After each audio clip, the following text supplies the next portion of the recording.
What's raging, gamers? Welcome to Rage Quit Video Game Talk Show. How you doing, Henrik the Wreck? You know me, Chris. I'm always doing amazing. I'm ready to rage. How about let's get it. Man, there's a lot of things to discuss the rage about, this week, man. Yeah. Oh, I cannot wait to dive right on in, but we can't thank you, the gamers, enough for always joining us live every Wednesday night at 6 p.m. Pacific Standard Time, because without your support, gamers, this show would not be possible. But you know how it goes. We always like to start off the show with the bang and show you guys a lot of viral content that is circulating all across the World Wide Web. So let's get it. So the honeymoon is already over for Siege X. You might be wondering what that's all about. Well, that is Rainbow Six Siege's most recent update. Turns out Ubisoft brought flowers in one hand and a stink bomb with the other. Players are loving the quality of life updates, but Ubisoft's new $40 Valkyrie skin has everyone side-eyeing their wallets, making it the priciest outfit in Rainbow Six history. If you haven't seen what it looks like, does it hold up for the $40 valuation?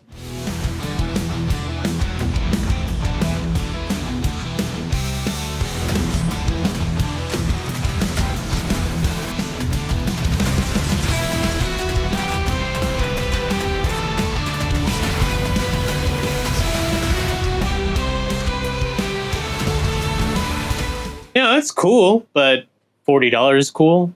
Nah, that shit's trash. I don't know about that. Nah, I would never pay $40. That is insane. Like, I don't know. I mean, especially considering, like, I'm gonna use the Fortnite lingo, right? You can get Marvel characters as cheap as like 1,500 virtual coins. That's like essentially $15, right? Why would I pay $40 for something I don't have any lore, no backstory? What is it, Henrik? I don't know. I guess it's to be cool, right? To be the cool kids in the digital galaxy, a video game realm. Well, to the surprise of absolutely nobody, money, money, money. Do you think it's actually going to hold up? Do you think a lot of people are going to buy this skin? You know, enough people will buy it that they'll probably do another skin at this price point. That's just how this thing goes, right? Yeah, isn't that wild? I mean, Ubisoft doing something comedically greedy. Wait, didn't Overwatch do this exact thing?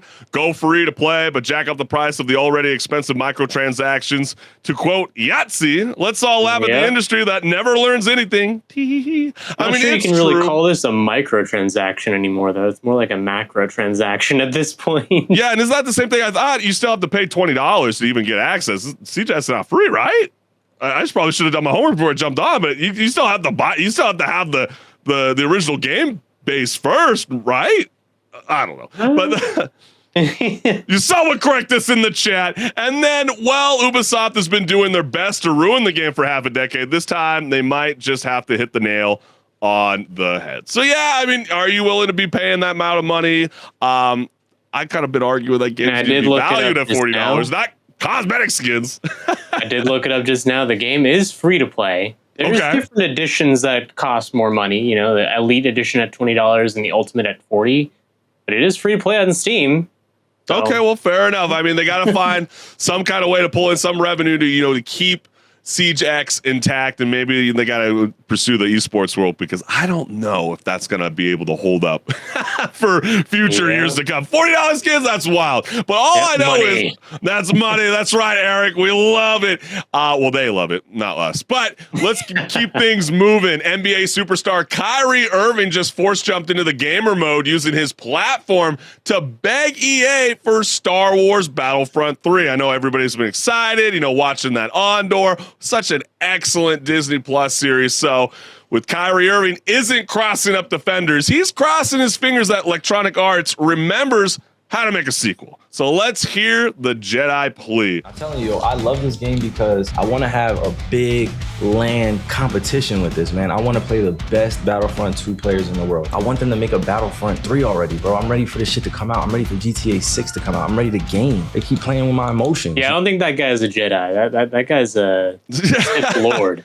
Right? That's insane. How do you even pull off that kind of level? Right? Like the comment says, level 100 Palpatine is such a devious work. I don't think y'all understand. This guy's been playing this shit for a while.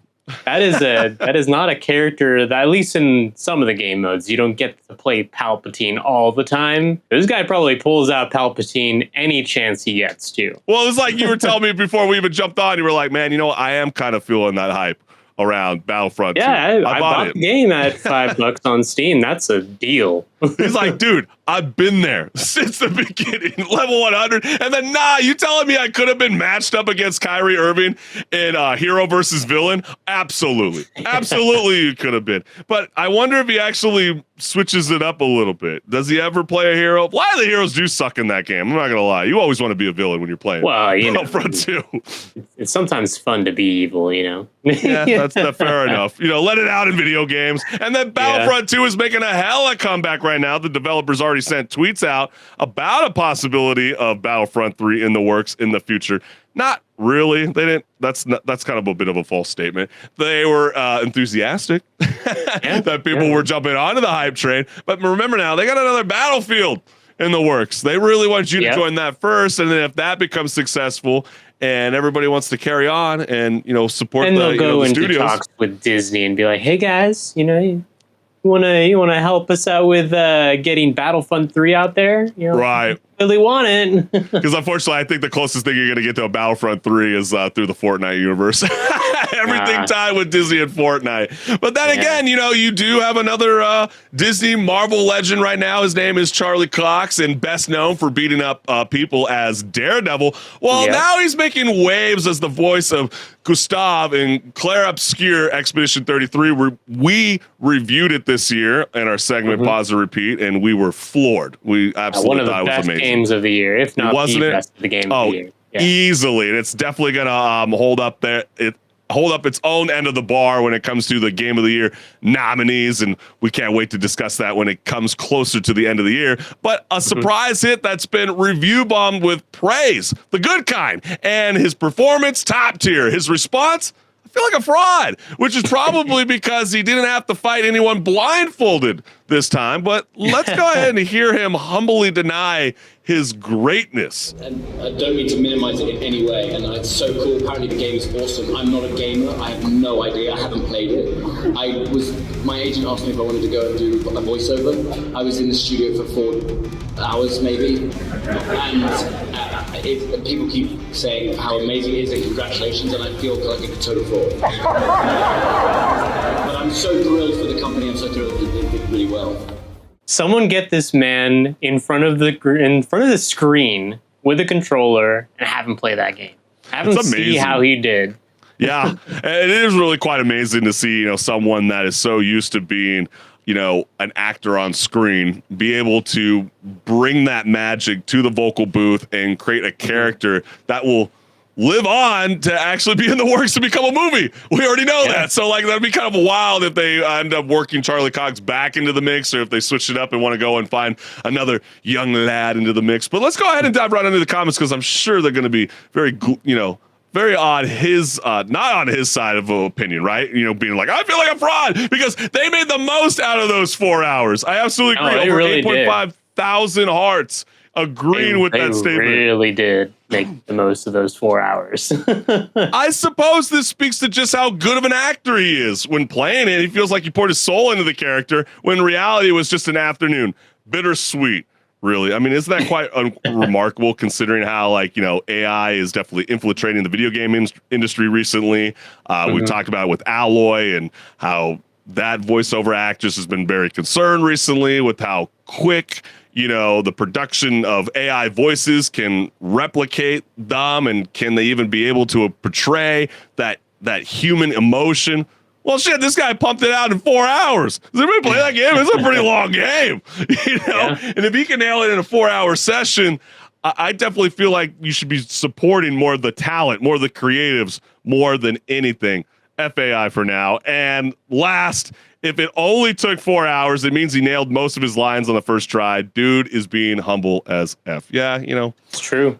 Yeah. Definitely an incredible thing. Henrik the Wreck, are you ready to rock and roll, my friend? Because we got so much to discuss here on Rage Quit. Yeah, go hide in your corners and, do a little sneaking around, because we don't want to get stuffed in animatronics.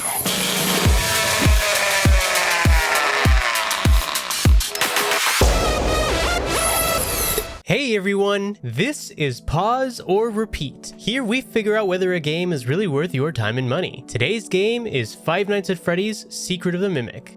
This is another Five Nights at Freddy's game in the now over 10-year-old series. It of course will expand the lore and expect some jump scares from animatronics. So with that being said, let's take a look at the gameplay and see what's in store.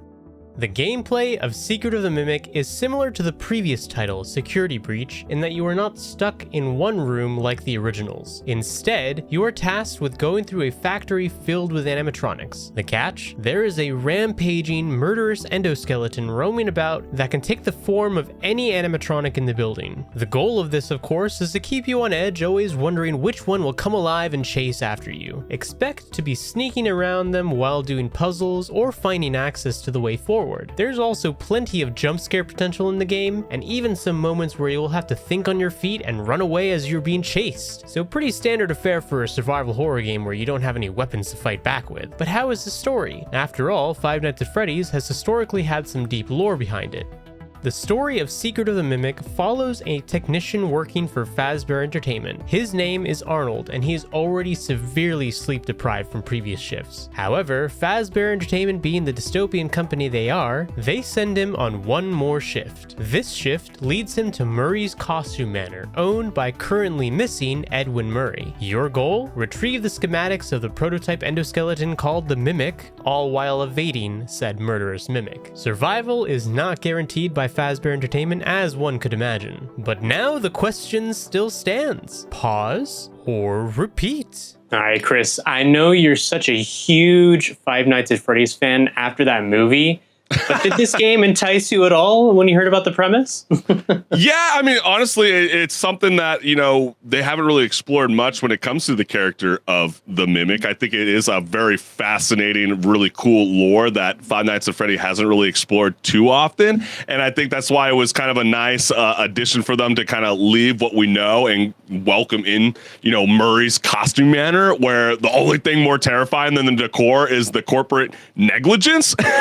Because in Five Nights at Freddy's Secret of the Mimic, you play as an overworked Fazbear lackey sent to retrieve a top secret tech from an abandoned facility. It's a really cool premise compared to, you know, Security Breach, very, you know, bright neon. Now this like really nitty gritty, something that I feel like Five Nights at Freddy's kind of been missing for a little bit. And of course, when things go wrong, when you mix in a rogue AI and hundreds of mascot suits and a flashlight that probably runs on a AA battery from the 1990s, yeah, you think you might have something with this game. But what was the overall feeling that you got when you first jumped into this game, Henrik?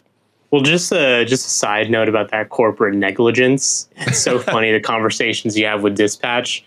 It's just like Ronald would be like, yeah, I don't think I can do this. And he's like, yeah, it's great to hear. Could you go do this thing? And just could you just move along to make it a little bit faster? Yeah. But yeah, it is pretty standard survival horror. Just the premise as well as the gameplay. Don't expect anything extraordinary out of the gameplay. It's really just puzzles, sneaking around, hiding in not closets, but like lockers. It almost feels like half the time. And just, that's typical survival horror stuff. You don't have I kind of felt myself, it felt like more of a chase game more than anything. I mean, you're going to get the vibes of like Alien Isolation. That's Five Nights at Freddy, right? But we'll replace the xenomorph with the animatronic fashion show gone rogue, right? You know, the Mimic can possess any of the countless costumes scattered around. So every room is a potential jump scare runway. You like you said, it keeps you on edge because you walk into a room, you see maybe 5 different costumes, and you're like, okay. Exactly. I better find a locker to hide in quickly. I do love that they still continue with the equipment, such as like, let's say a wind up mice or, the singing cardboard standees to lure the Mimic away from you as the gamer will be using and abusing that sprint button endlessly, thanks to the Fazbear's employs unlimited cardio. They knew exactly who to hire, entering into this costume manor. Yeah, and you do get to see a lot of different places inside the building. It's not like you're really stuck in one floor or anything. You basically I would say explore the entire building and a little bit more. Even. But isn't that what's kind of great about the Five Nights at Freddy, though, Henrik? Where like they still kind of continue with the same trend from previous games, where you really got to explore to find out what the hell you got to do next. Right? They're not really gonna, you know, hand things to you, and I think that's what helps this game, you know, to keep you want to drive. Because there's a few times through this playthrough I wanted to tap out because I just felt like it was lacking something. I sometimes I feel like I'm losing the words on what it was. What is it that the Secret of Mimic was missing for me? I've heard the outside noise. I've been seeing it recently. Some people felt like it was such a short game for a $40 game. Some people felt like maybe this was geared towards virtual reality, because I don't know. I didn't feel myself hiding so much. I found myself glitching out a few times, just like lurking in a corner, and the Mimic would not even recognize me at all. And like those kind of glitches just made me feel like, oh, this was still. Yeah, like this was totally geared for virtual reality, because they made you definitely want to like turn your head and go, oh shit, it's right there. But then like there are moments too where you can actually see the Mimic before it even scares you, compared to like other games I played with the Five Nights at Freddy. You have no idea it's even around that corner. And something about that's right. And something about this Five Nights at Freddy's kind of missing that fear factor in a sense. I don't know. Did you get that kind of same vibe? I felt the gameplay was actually a little lacking. I felt like they didn't innovate where they could have, based on the fact that the premise is something that just keeps you on edge all the time. And the only thing they really do about that is, like we've said, the fact that you walk into a room and you don't know which thing is the Mimic. Yeah. And that's about all they do. It's dark, right? It's dark, you know. Yeah. And from that, I mean, yeah, there's really cool character designs for the things that the Mimic does take control of, like the big bosses, if you want to even call them that. Like the Jack in the Box at one point. Right. Chased by, I'm like running and I'm seeing the big stretchable arms going by me. I'm like, whoa, that's kind of cool, you know, like not a whole lot of But how cool would that be if it was in virtual reality, which it's not yet, and it feels like it's going to be geared towards that route pretty soon. And you know, part of the lore is you're basically reading Edwin's therapy notes while trying not to die, right? I'm the Mimic. Wow, shocker. Where have we heard this before, right? Original, not quite, Henrik. But the tone is darker than your childhood memories of Chuck E. Cheese, and much more aligned with, I would say, the Ruined DLC from last year's free expansion to Five Nights at Freddy's Security Breach. But overall, I don't know if newcomers will vibe with this. I feel like they might get kind of lost in the Fazbear lore. You know what I mean? Like, if you start here, I just don't know if your hobby is really reading redacted PDF files at 2 a.m. I mean, like, it's hard to get into it. The story is for sure one of the stronger points of the game, but also a side story. So I say it's one of the stronger points, just based on the fact that it ties into kind of the beginnings. I guess how I would rephrase my question is this series? A good starting place for somebody that's never played Five Nights at Freddy? I don't think it necessarily would be, because you don't really get the whole experience of what is Freddy Fazbear. The diner and the whole Chuck E. Cheese-like experience. You don't get that.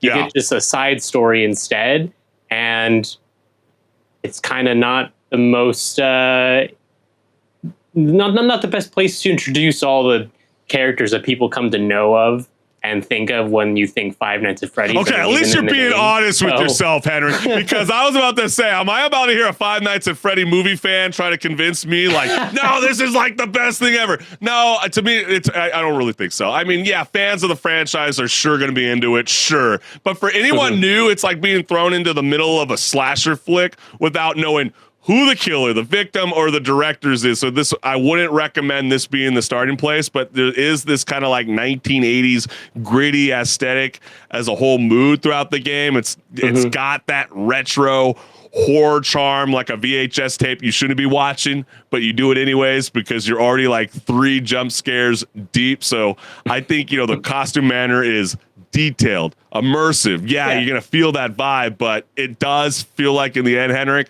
like a cursed spirit Halloween warehouse at times. Like, I was like over it by then.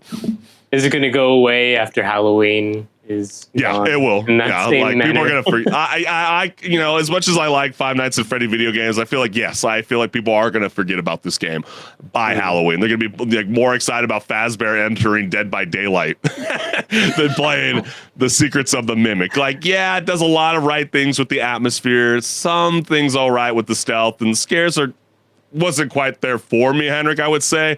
But, if you're like a collectible junkie, you might be into this. If you want to get like 100% and get all the trophies, there's plenty of, 2 different alternative endings. Won't say it. Yeah. I'll keep my mouth shut. A lot of cryptic emails. emails. So watch your mouth there. Yes, I'm trying to watch my mouth. But as you can, I'm sure the gamers can already tell what I'm about to say. I felt like the game was a pause. It was definitely missing something for me.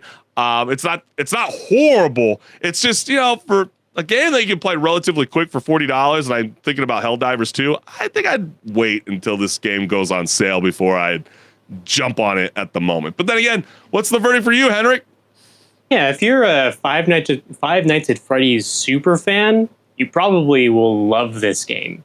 But like you were saying, if you're new to the series, or even if you've been around with the series for a while, you might be kind of just not having the best experience just based on the fact that there's a lot of points in this game where I just didn't feel the fun factor from the gameplay. So yeah, for me, it is a pause, but not a terrible game. We've definitely covered worse. Yeah, we definitely covered worse. But it's like, if you don't want to like constantly keep reading, find the lore, find the puzzles, it's like playing Alone in the Dark, like the remaster, right? You're going to get a kind of that kind of sense of vibe. So if you're not into that kind of style of gameplay, then you might not be into this one. But then again, you heard it from us. What's the verdict? Are you guys and girls vibing with Five Nights at Freddy, Secret of the Mimic? Is this something, to pause to play something else, or a repeat for endless fun? Let us know what's good. But we got so much more here left on Rage Quit Video Game Talk Show. So, Henrik the Wreck, are you ready to rock and roll, my friend? Oh, yeah. Let's get that ball rolling so we can rage already. Hey, let's get it.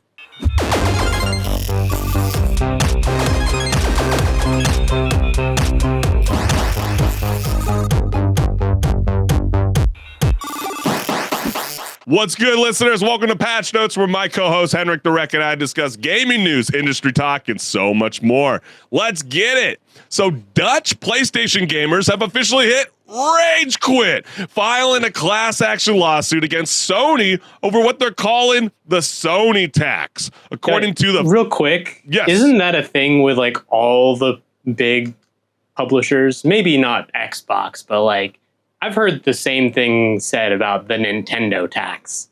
Hey, right? Doesn't that remind you a lot about Apple versus Epic? You know what I mean? I think this is kind of something very, very similar. So according to the Fair PlayStation campaign, digital games cost about 47% more than their physical counterparts, which is basically paying extra for not owning a disc that you can lose under the couch or in a different cassette, or you left under, at your friend's pad. Who knows? But the group argues Sony's monopoly lets them charge whatever they want while ignoring competitors, developers, and apparently basic decency, because that's my wallet after all, okay? I don't want to leave a hole. It's like leaving the gun in the holster, right? You keep shooting yourself in the foot. Why do we keep doing this? Why do we keep spending all these crazy expenditure prices when it comes to video games? So let's see what gamers around the world have to say about the class action lawsuit with the following. So let's dive right on in. Feel like I see this at least once a year and it never leads to anything, sadly, but it is sad how I can run to the store, grab a physical Death Stranding 2 right now for $73, while the cheapest digital version is $94 in Sweden. We don't necessarily get that problem here in the United States, but Sweden, what? And yet you'll have people in this subreddit thinking that it's okay that the physical is being phased out when it will just lead to a Sony marketplace monopoly. That's kind of crazy that it's not universal pricing around the world to this day still. Yeah, and I get why you can't have universal pricing in some countries. Like if it's in a country that the price of living is much lower and the amount of wages that people get are lower. If you're going to charge someone the same price as, in that country, the same price as someone who's in the United States, that game is very expensive at that point. But in a country like Sweden, that sounds a little odd, right? Except for the fact when you think of, hey, actually they pay a lot in taxes. Well, I think this is becoming the whole Apple versus Epic situation as much as they're going after them for the Sony tax. I mean, think about why they want more storefronts to be showing up on consoles, because it's already starting to show up on your flat screens, your PCs, your tablets, and with more storefronts that could potentially show up on the consoles with, let's say, keep it to this point, Sony, right? PS5. If we have more storefronts, that would warrant the opportunity for more games to potentially have discounts, because Sony wouldn't be able to dictate the price. I think that's what the Dutch gamers are trying to get at. Yeah, but let's see how or the competition beats out anti-consumer things like that, like overcharging people. Right. I mean, it's like I read before I jumped on. Everybody was all upset that Humble Games is raising their subscription prices to $15 a month now. That's why people want more options to be able to explore and get different games, not just being tied to the Sony marketplace. But then you get comments like this. This will literally go nowhere because the lawyers have no idea how the store works. The publishers have 100% control over the prices set, not Sony. That's like suing GameStop because they're selling a game at the RRP of the publisher rather than discounting it and reducing their profit. Sure, Sony has a 30% commission on each sale, so they're claiming that's why the publishers have a higher price, but physical copies usually get sold to stores for 50% or lower retail price, so the store can make a profit. Companies make more money with digital sales than physical, so they could reduce the digital price, as some do over time, but in most cases, the profits from digital are to offset the lower profits from physicals. I can't believe you're even defending this, my guy. I think the whole point is, it's like, why is it $80 for digital and then $90 for physical when it comes to Nintendo's case? Like, if we're not buying the actual disc, if we're not buying the actual, booklet that holds the game card or the game key card, you know what I mean? Like, you would just assume that there is less, development and production costs on their end to be able to bring the game on a digital front. I think that's what they're trying to say. Like, why is it only a $10 discount? Should it be a lot cheaper? We're paying more. Sometimes it's been matched for physical. Especially because that was part of why people in these big studios, executives mostly, were saying, yeah, we have to charge higher on games. We have to charge $70, $80 because we're doing physical releases, and that costs money to make these discs and go release them in stores. Well, if you're not doing that, why do the prices keep going up? And sometimes more money on the digital storefront. That just makes no sense, right? That's why people are calling the Sony tax. Like, why are we having to carry the burden? There was no tariff war. You guys have been doing this for like the last decade. And for most PS games here in the Netherlands, I usually end up ordering a physical copy from bull.com or Coolblue because they tend to be a lot cheaper. Most newish games in the PS Store go from anywhere between €69.99 to €89.99 for a digital video game. No clue why I can get a physical copy for the same game ranging from €49.99 to €59.99. Seems to me that a physical copy plus shipping should be more expensive than a digital video game. Exactly. That totally makes sense. It's like, if I'm going the digital route and you guys want to claim, quote unquote, that you still own the license, right? It's that whole debate about, why is Nintendo going to brick my console if I somehow want to mod your games in the future, right? Like, once I buy it, once I go through the cashier and I give you my dollar bills, I can do whatever the hell I want with my console. Maybe you can make a different argument when it comes to digital. Because I spend my money and I should be able to do whatever the heck I want with it at that point. Yeah. And that's why I feel like if they wanted to do like a little better protections under digital video game license, sure, fine, but it shouldn't be costing the same amount for physical. Yeah. And I'm totally with these Dutch gamers, but let's keep it moving. Alleged? Right. It's the same in Canada. The currency differential is not accurate at all. They're adding like an extra $10 on top of the difference. And yeah, no shit. Australia is now in the $120 territory and $160 for deluxe, whatever with the new release of AAA video games. Like, that's like, to me, I don't quite understand that. I mean, I would more understand this if it was like, hey, you understand that like physical media is going away, Henrik. Like, it's going to be a little bit harder to get Claire Obscure Expedition 33 because remember, they sold it for $50. It sold out super, super fast. They had to make a whole new production run to make more physical copies. You would assume, okay, maybe if it's harder to get in Australia, you're going to pay a little bit extra. But for digital? Come on, Sony. Like that don't make no sense. And like I'm totally with this class action lawsuit if that's what they're trying to go after and, you know, potentially bring more storefronts to the consoles.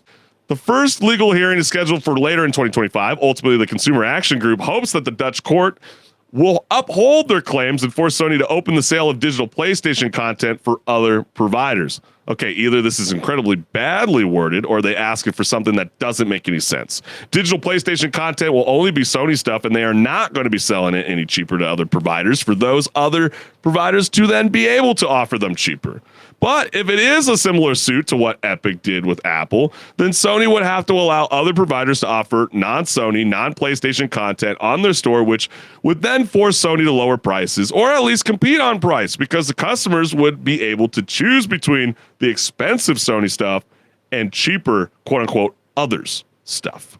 So yeah, I mean, maybe there might be some kind of move, maybe with a little bit more pressure, more storefronts. Will it create that? Or will it just become this like crazy monopoly that we're seeing with, you know, TV streaming services, right? Cut the cord. Now we're all well, this already happens with Steam versus Epic Games Launcher and all the other launchers like the EA app, all that. If Steam has an amazing deal, most likely the other storefronts are going to do the same deal because if they don't, people are just not going to buy them on that storefront. And you start to build trust, right? Yeah, and conversely, if the other storefronts have an amazing deal, maybe Steam doesn't necessarily have to because they're the bigger one in this case, but they might be more willing to put out the same sort of deal to get people in their storefront as well. Yeah, I'm totally with you on that one, Henrik. And the last comment that we got here is, okay, so if digital games are 47% more expensive than physical games, then why are you as a consumer buying digital games? Why not just buy the physical game and save money? Because PlayStation 5 Pro has no Blu-ray drive. That's pretty funny. Burn, shots fired at Sony. So yeah, I mean, there's some people that just feel like it just doesn't add up in the end. So Henrik, is Sony finally about to get nerfed in court, or will this lawsuit just end up like a DLC in the long list of things that gamers argue about on Reddit with no real patch notes for the industry? Well, if it actually goes somewhere, maybe it will light that fire under Sony's behind to make them realize, hey, actually, maybe we shouldn't do this because we're kind of prodding the cattle a little bit too much and us being the cattle. And eventually the bull comes out and gets really mad. Yeah. I don't know what analogy that was, but it was something. Well, what do you say about their argument in the Fair PlayStation campaign where they allege that Sony is making double the margin on its digital sales and is enjoying a position of a monopolistic with the 80% of the Dutch console market and maintains an artificial walls around its on-console store? Do you feel like that kind of holds up? Like double the amount? Like, I mean, if that's the case, if let's say $79.99 is like the new standard, they're basically saying digital games need to be charged at $40 flat moving forward. Yeah, I think people wouldn't complain about that. No one's going to complain about that. $40 for a game. Like, I just don't know how well that's going to hold up in the... Yeah, like I do feel like it definitely needs at least a $20 reduction, not 10. Yeah, at least it is 20. getting to the point, and then we've had this conversation the entire year already because the conversation gets brought up anytime that people discuss what is going to be the price of GTA 6. And people are thinking it's going to be $100, right? Yeah, right, but exactly. Once we hit that triple digit, it's going to look really, really bad for the pricing of games because not only are other players in the space going to be like, you know what, we can charge the same price. I don't know about that, guys. It's GTA 6. It's one of the most hyped games out there, but they're going to do it anyways. Obviously, we don't want government to get involved at cap prices, right? Oh, sorry, I don't mean to cut you off. Even with GTA 6, it shouldn't go to $100 because games shouldn't be priced at a triple. But weirdly enough, I feel like there's gonna be so many people jumping on it because it's like the most hyped up, anticipated game for like the last 15, 16 years. So the hype is very much real for that. But you're right. I mean, obviously the industry's watching, Nintendo's watching. They probably have, as much as I'm gonna use this analogy because it wouldn't surprise me. Watch, they're holding off on their best Pokemon game. Nintendo, watch, someone could clip this. They're holding off on their best Nintendo game. They're pumping out like the worst graphics ever for Pokemon because they know that it could still sell when it's about to be dropping the new one. People have been thinking that they've been holding back Game Freak the entire time. So. Right, dude, they're gonna be. Trust me, they're gonna be like GTA is gonna launch. It's gonna be super successful at $100, and I bet you Pokemon's gonna get this like crazy graphic update, and then they're gonna charge just as amount of money because they're gonna be like, yeah, we got all these kind of regions. It's gonna be just as big as Grand Theft Auto. It's gonna mesh more Pokemon than ever. Mark my words. But hey, are you guys vibing? You think that Dutch gamers will actually hold up the industry for the rest of the world to be able to press Sony a little bit about what the hell are you guys doing overcharging us when it comes to digital games?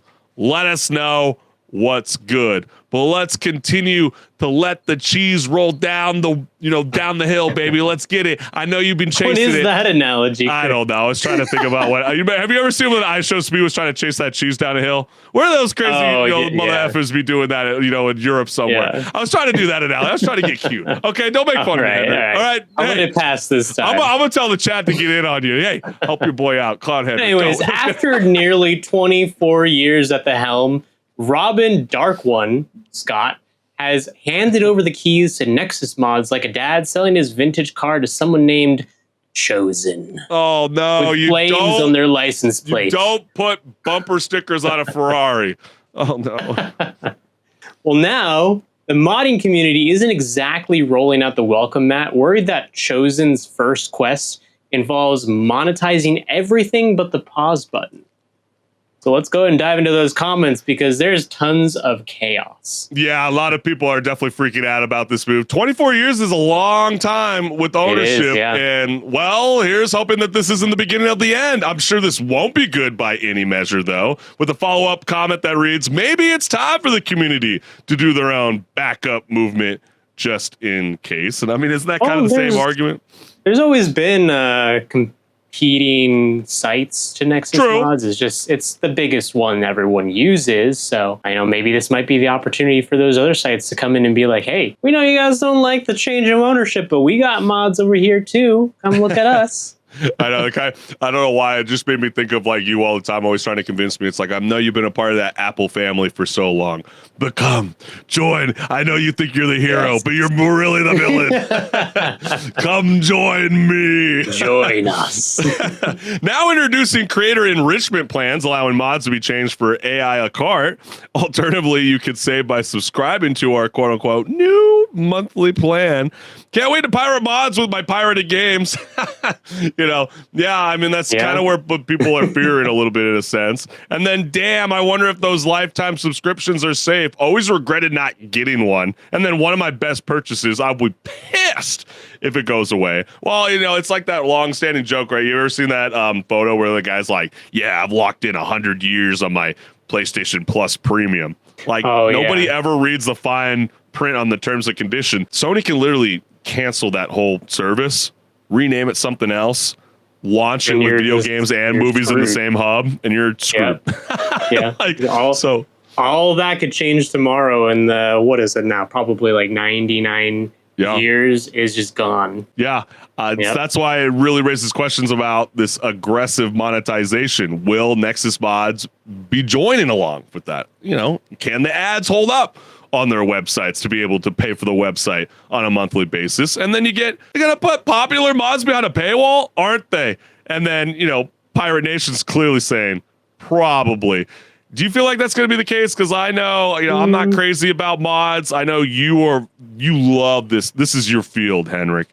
And I know you were kind of telling me there's a bit of throttling that takes place behind the scenes. Explain that to the gamer that has no idea what we're talking about. Well, they already have a membership on Nexus mods where if you pay for this membership, then when you download mods, your download speeds don't get throttled. And that doesn't sound like a huge deal, but when you are downloading these very big graphical overhaul mods, especially like, for example, for a game like Cyberpunk 2077, some of those mods or mod packs can be like 20 gigs. Especially those, the photorealistic ones. Where really think about it, you gotta download all these high resolution textures. Right. So when you have really big mods that you're trying to download speeds being throttled, you're gonna be sitting there for a while. And a very massive game to begin with.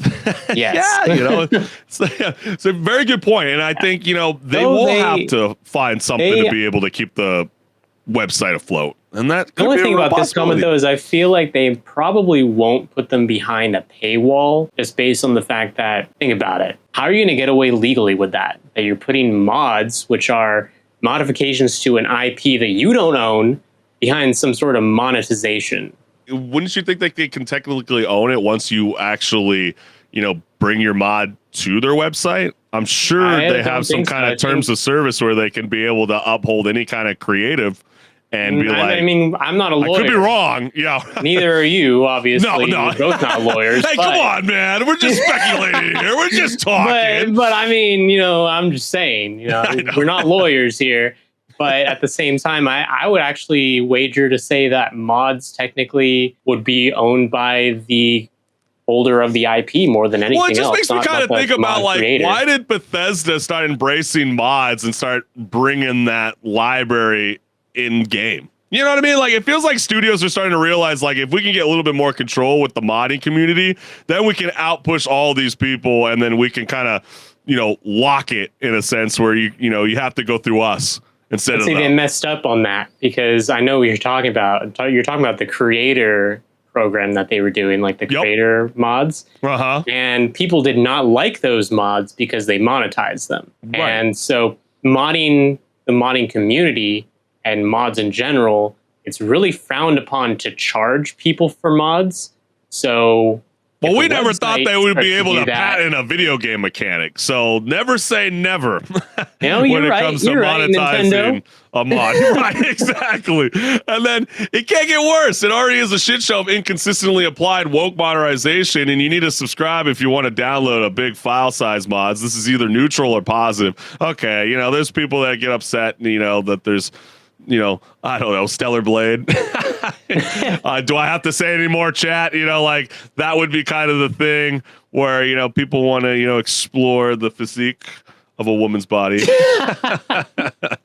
How can you say what you're trying to say without actually saying it? Exactly. Moving along. And then the next comment is, this is why alternative sites are so important. Back up your mods and start getting used to DNG mods. So yeah, clearly there might be a new hero that arises from the ashes. We all love you, Nexus mod, but maybe it's time to go. But then again, Henrik, I've got concerns. I mean, if the new Nexus mods ownership starts claiming rights over community-made mods or charging players to download what used to be free passion projects that's not supporting creators, that's like loot boxing creativity. So what's your thoughts on?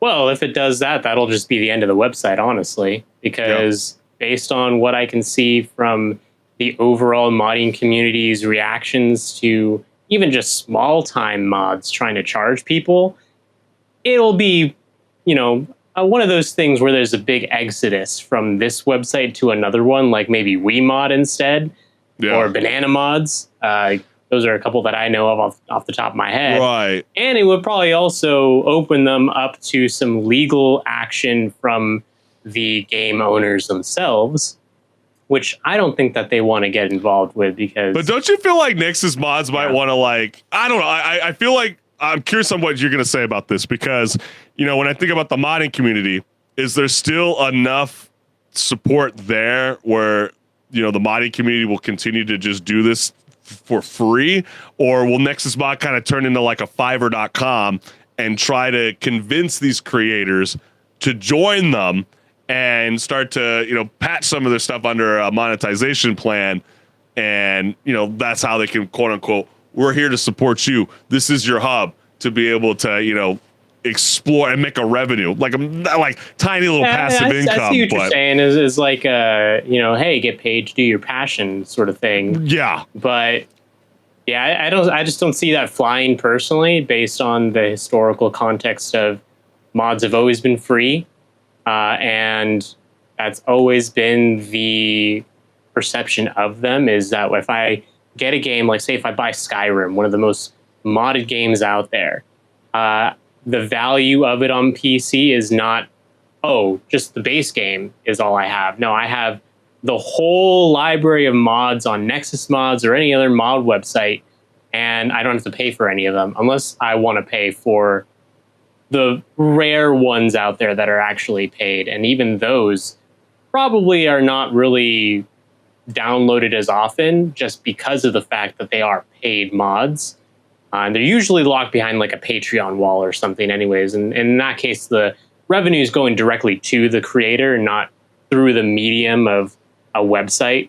Yeah. And even then, it's not them actually technically charging for the mod. It's typically like, I put together this effort. I'm just asking for some help because I put in some time.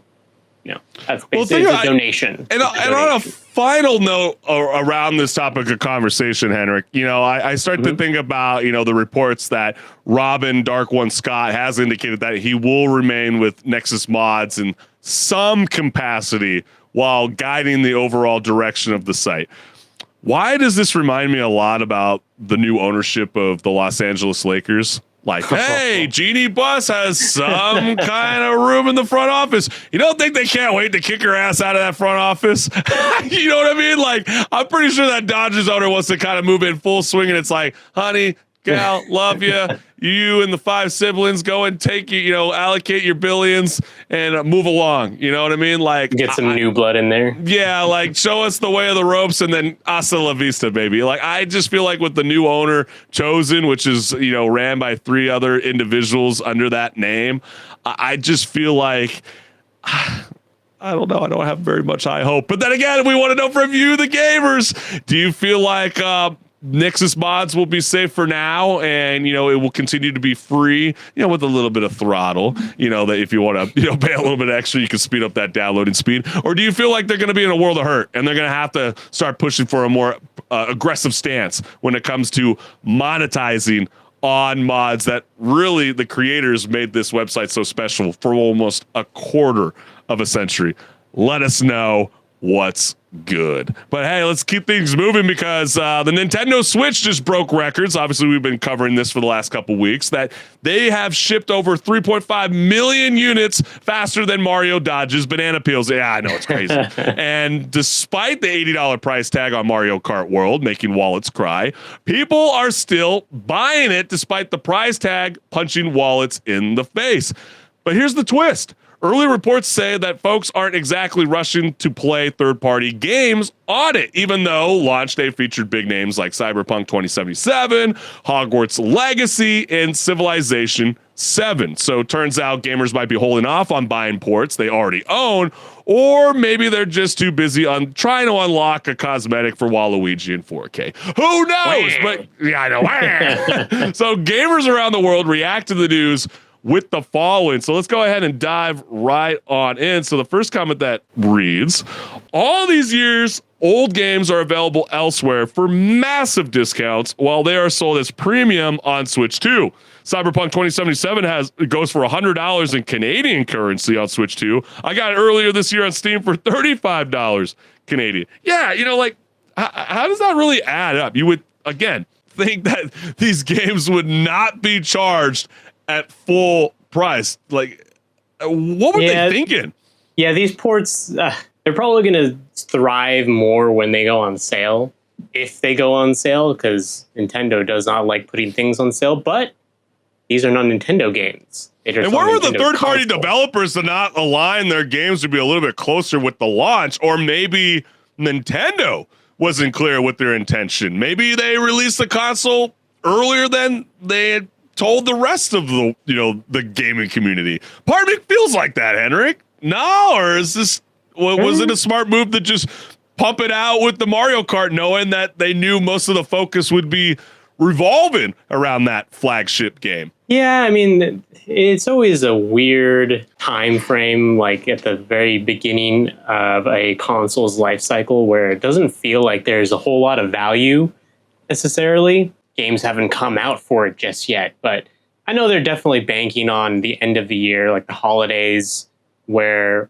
at least hopefully there'll be a bigger selection of Switch 2 games for people to choose from when they're buying the Switch 2 for their loved ones as gifts, or even just buying the games for someone who already has a Switch 2 by then. So yeah, because we're talking about ports that have been out for like a couple years by now, but there will be third-party games that will be dropping on the Nintendo Switch 2, and I guess the real test will be Borderlands 4.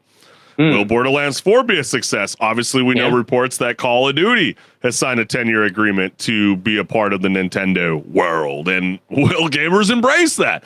We will soon have to find out, but it doesn't help that most of the games are older and run better on other hardware. I feel like the games have also been available everywhere else for years, and if you wanted it, most would have gotten it on sale by now.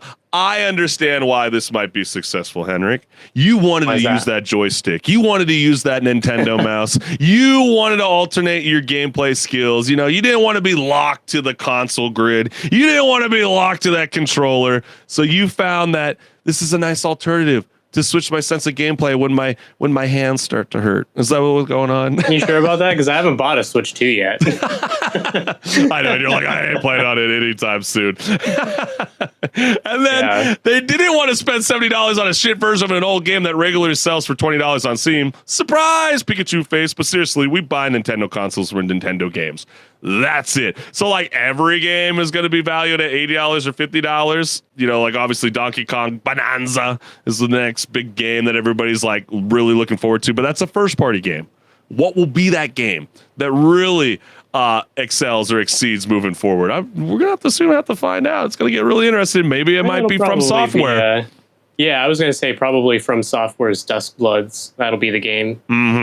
That's definitely going to, that's a good point. That's what happens when you're free thinking.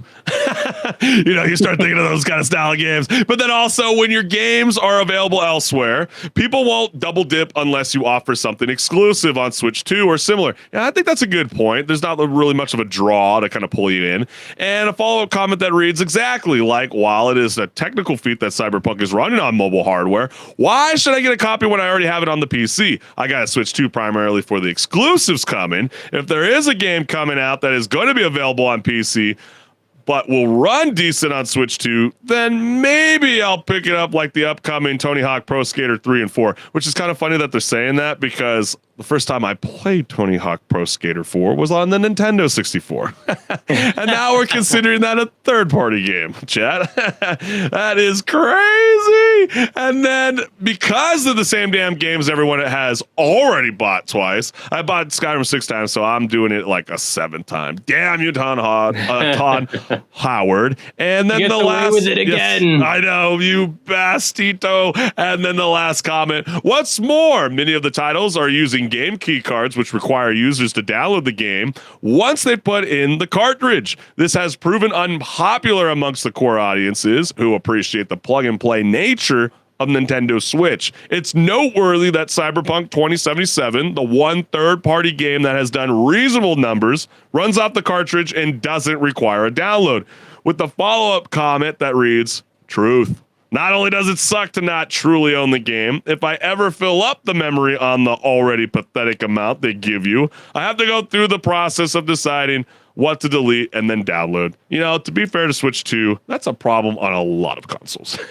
You know what I mean? Just like my PS5. Games just take up a lot of space. They take up a lot of space nowadays. And so, Henrik, will the Nintendo Switch 2 finally convince the gamers to play third-party heavyweights like Borderlands 4 and on a Nintendo console? That's really the thing. And is it doomed to be the place where you only visit when you're out of mushrooms and nostalgia?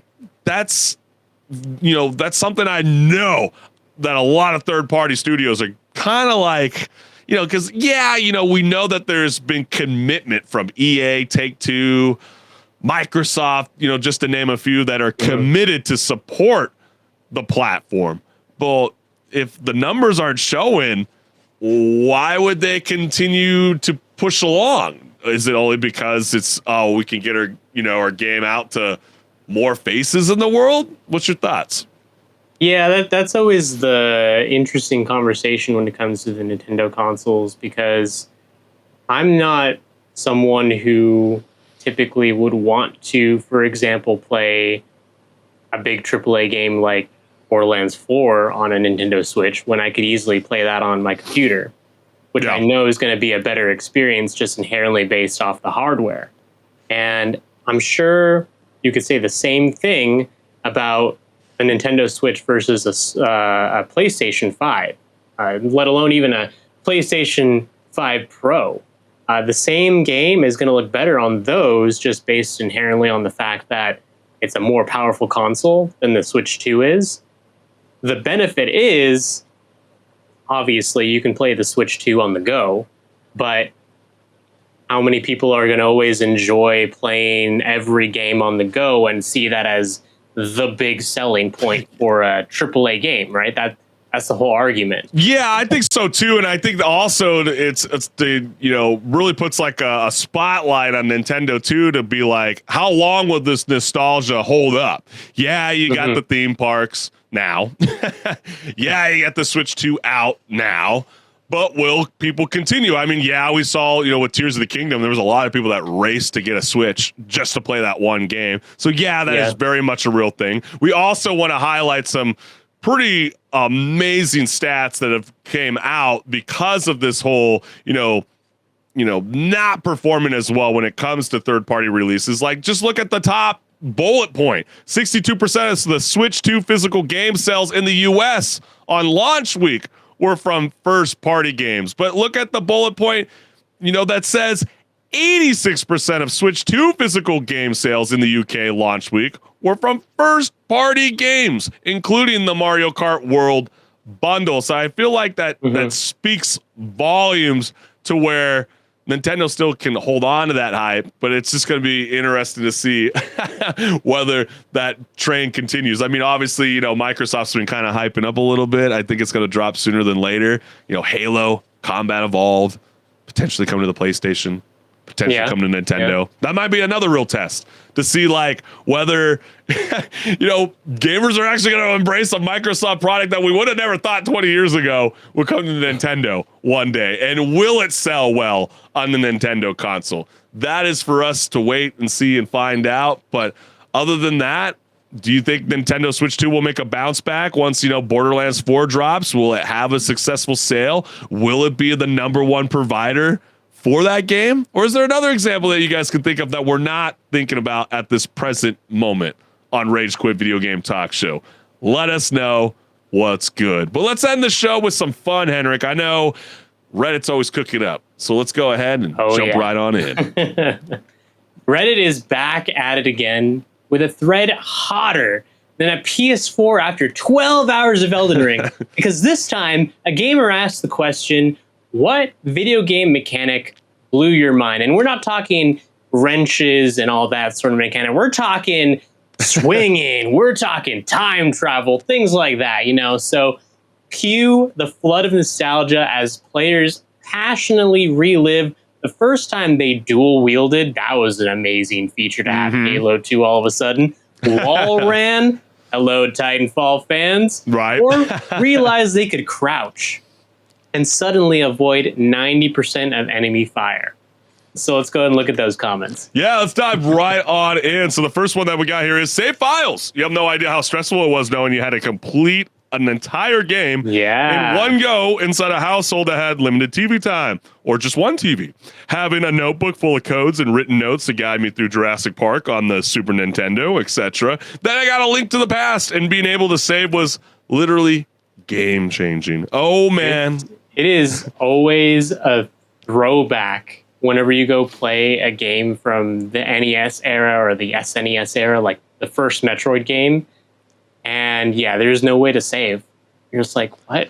How did people live like this? To be real with you, Henrik, I didn't really have to go through this headache growing up as a kid because, the first console that we really embraced was the PS1. So we were rocking that 8 megabyte memory card. But I feel it. I feel the pain. There was a lot of text in this comment. I could tell he was definitely living through that childhood memories. Well, let's keep these things moving because I know we got a lot of juicier takes on what video game mechanic blew your mind. And Portal Gun, it's the type of thing that only possible through an interactive medium like video games. That's why I think Splitgate 2 is really resonating with a lot of the, FPS community, because it definitely feels awesome. I love the physics. It's just like how this follow-up comment reads. The fact they were smart enough to make it physics games too, so you go to do a speed ramping and stuff too. Imagine that came out and it was just used to be between rooms. Glad they knew what they were doing. Yes, indeed. But let's go ahead. They need to make another Portal game, Valve. Yeah. If you're listening, please, please. I know everyone's been asking, but please. I know, they're like, please come on, or another Half-Life 3. And then a soldier threw a grenade back at me in Half-Life, and I was so surprised and amazed at the AI that I thought I was in the future. Was a great time for PC gaming. That reminds me of Medal of Honor Frontline. I was like, did that Nazi just throw my damn grenade back? Damn you, Satan! For a second, I thought you were going to talk about how, like, in Call of Duty 4, some of those enemies would just, like, they were like football athletes where they would throw a grenade across the map somehow and still make it land at your feet. I used to always remember in Halo, they used to get the plasma grenade and then just throw it on top of it, and then it would create like a firework effect. I don't know why the players just thought that was so freaking cool. I don't know if that counts as a video game mechanic, but then again, this is a great one. I know it blew a lot of people's minds. Bullet time in Max Payne was so cool. The bullet time in the multiplayer Half-Life mod, the Specialist, was also amazing. Yeah, it is funny because even Fortnite's been trying to explore the bullet time effect, and it goes really slow on your end, but you might not want to use that gun too often when you're playing multiplayer, because just because you're going slow on your end, you don't show up slow on the other guy's end. So it doesn't really work out in the end. And then Red Faction's Destruction. Oh god, yeah. The first one was nuts. As you could just tunnel through most of the map. Blew my mind. Also, the Rail Driver. I haven't played the game in ages. I still know the sound, and the multiplayer was awesome. Yes, I remember you speaking on this in previous seasons of Rage Quit, how you've just loved what Red Factions has brought to the gaming world. Yeah. It was really cool. Just, there'd be times where we'd play the game at a friend's house and we just go as far as we can into the wall, just shooting rockets, blasting holes into the wall like we're mining or something. Or even there's one time there's a map we played on where one of my friends got really, really clever and was like, I'm going to blow out the entire floor to the entrance of this base that I'm in, so you can't even reach me. It's like, okay. And now you got a gun to shoot through the walls, so now we can't even go over and contest you in the first place. Feels like a lot of modern games, you don't even try to go to the edge of the map anymore. You know what I mean? Back in the day, it was like you would always test that. What just went through, my mind was racing as you were just speaking right now. And I'm thinking about that old school ATV game. I can't remember what it was called on the PlayStation 2. You try to reach the edge of the map and you would just get slingshot in the air. Yeah. Back to the center. Oh, those are some great times. And then the last comment here is the mechanic that to go forward and back in time at a click of a button in both Dishonored and Titanfall. I remember just clicking and using the item to go back and forth between present and the future for a couple minutes, just staring in awe. Yeah, these are all a lot of amazing examples of what video game mechanics have brought throughout the years. And so what was it that absolutely blew your tiny gamer brain as a kid, Henrik? I mean, think of it like this. Is there one today that makes you stare at the screen like it just invented fire? What is it? There's plenty of great answers for this, like that last comment, the whole Titanfall thing where you're flipping between the past and the present. That is an amazing mission. If you guys have not played Titanfall 2, you have to, because that game is amazing. But I'm going to say for this one, something that's very subtle, and it's the fact that in a game like Bayonetta, in between loading, when you're in that loading screen, rather than just looking at a screen with a logo and maybe some text, what they did is they made it so that it's a whole training ground. So you can go in there in between loading, which loading's Kind of not like that Assassin's bad now, Creed. but, Remember Assassin's Creed was doing that? You were like still running in the Animus. yeah, and loading's not that bad nowadays, depending on what system you're on. Have you seen how fast the new Death Stranding 2 is supposed to load up? It's like yeah. I was like, holy Instant, cow. basically. Yeah. But back when Bayonetta came out, it would sometimes take like 30 seconds to load things. So you could spend that 30 seconds testing out combos or just messing around. There's something to do while you're just having the dead air in between moments. And that was just really cool because that was one of the first games I remember doing that. And I'm sure the other games did it first, but it's one of the first that I remember actually playing. Yeah, part of me just goes, we need to support faster loading screens instead of worrying about frames per second. Hot take. But you know what? A video game mechanic that just always blew my mind. It's too bad it's being patented by Warner Brothers Games. That's the Nemesis system in Shadow of Mordor. That absolutely melted my brain. I mean, the fact that rival enemies are remembering you, climbing ranks, and also talking smack at the same time, I thought that was completely genius of them, and it makes me think it's unfortunate because you got Borderlands 4 coming out. Wouldn't the Nemesis system be so badass in Borderlands 4? I mean, that would be really cool. Pure mayhem. It's just too bad. You shoot a guy in the head, he somehow comes back to life later in a couple missions. Yeah, like 2 missions later, or he's like stalks you as you leave to go to a different region. That shit would be so freaking cool, but too bad Warner Brothers locked it up like it's like the Art of the Covenant until 2036, people. We will never see the Nemesis system. So if you don't know what the hell I'm talking about, you have to play Lord of the Ring, Shadow of the Mordor. I know, still a great game, still holds up to this day. But yeah, Nemesis system ain't coming anytime soon until 2036. So like, again, who patents spite? Like, that's crazy, dog. And so, again, what is that game? That video game mechanic that absolutely blew your mind? I know another one that, like, I can think of on the top of my head, Henrik, was Ghost of Tsushima. Very open UI, not the awkward, yellow line. Just follow the wind, baby. That was a really cool, most recent one. But is there anything else that you guys can think about? Like blowing out the tires in a GTA game or not? Like in Mind's Eye. No, I'm just kidding. No more slander for them. Let us know what's good. But we can't thank everyone for tuning in to Rage Quit. Make sure to subscribe and hit the notification bell so you never miss a live show. This is the beautiful QR code that will send you to my YouTube channel. Wow, that guy's got some very yellow hair. I like it. And you see that beautiful, glorious QR code.